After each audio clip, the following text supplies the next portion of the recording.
Hello, this is Diane Dalton.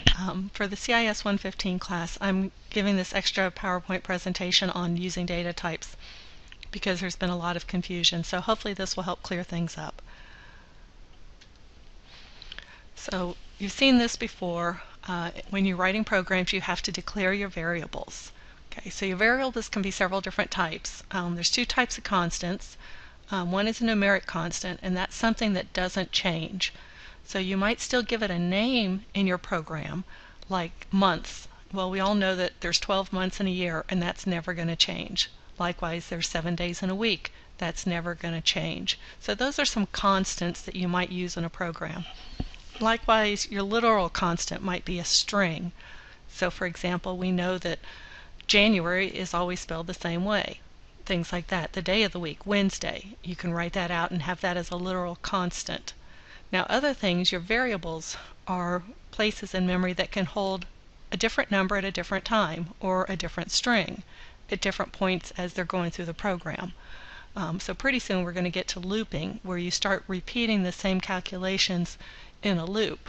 For example, you might compute the payroll for every employee in the company. So you will loop through, as in you will repeat the same calculations for every employee.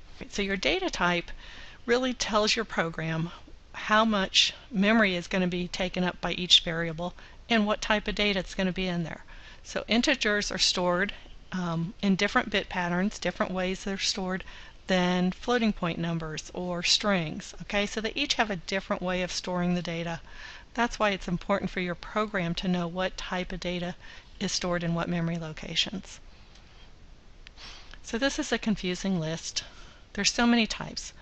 But the first few, all the way down to the U-long, these are all integers. That means they cannot hold any fractional parts. Some are longer. That means that they can hold larger numbers. Some are smaller. They can only hold smaller numbers, up to, say, 255. All right, so going on, there's three types: float, double, and decimal. Those hold different types of decimal values. Those are things that can have fractional parts or numbers past the decimal place. Right, then we have two types that hold characters or letters. Think of those: char, or C-H-A-R, and string. Okay, char holds exactly one character. All right, so it could be one letter from the keyboard. Think of it that way. A string can hold a group of them. So that might hold your whole name, or it might hold your address, or it could be a whole sentence. All right, then there's Boolean, and that's really going to be something that's a result, but you can store it, and that's just going to have a true or a false value. So those are the only choices: true or false.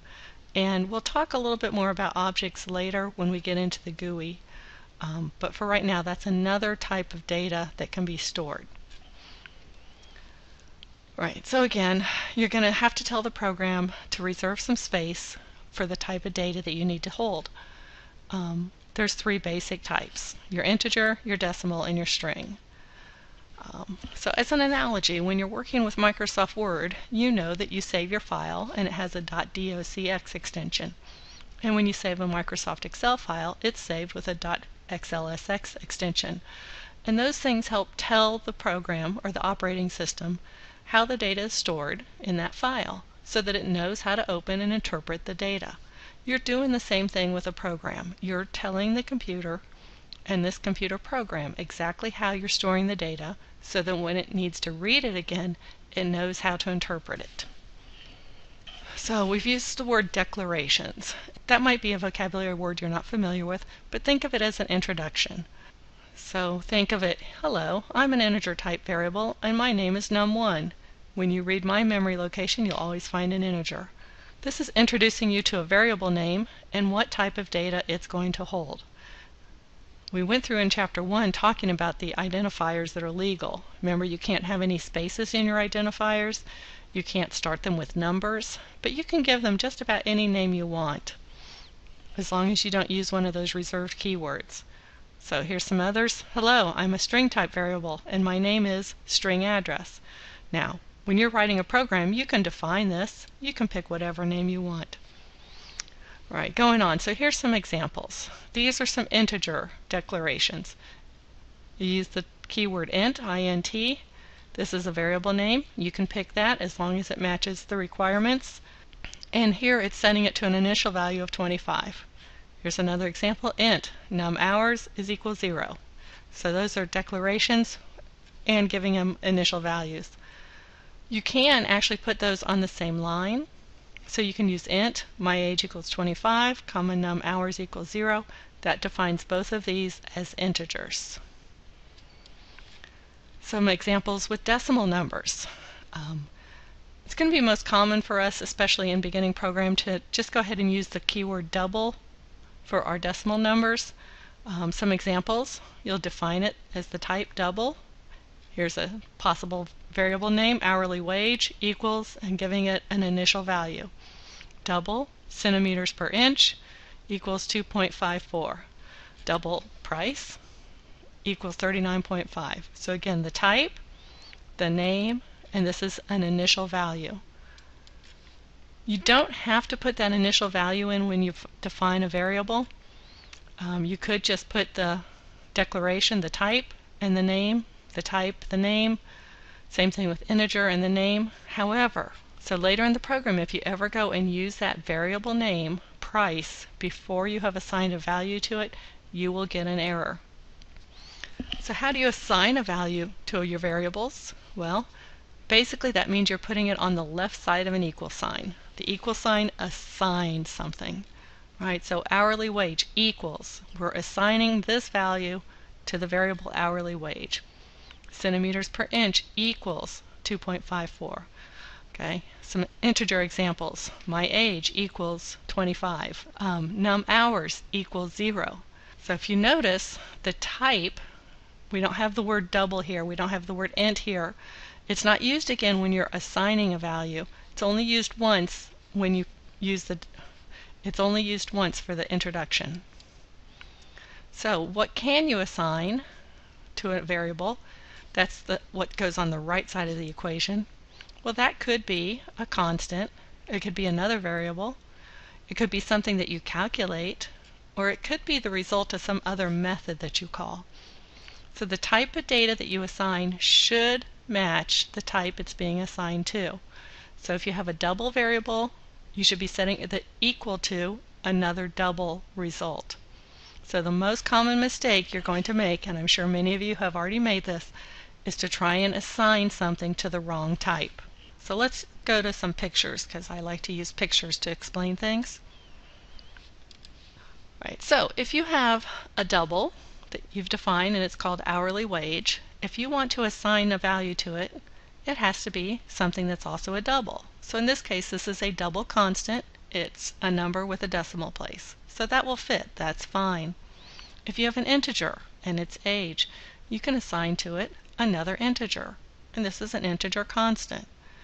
Now, if you have a string, and I've purposely given each of these a different shape, if you have a string and it's called name, you can assign it a string. And see, the string is anything between a pair of double quotes. So those are all valid assignments. Now these are not valid assignments. If you try and take a string, which is between a quotes, the $22.35, you cannot assign that to the double hourly wage.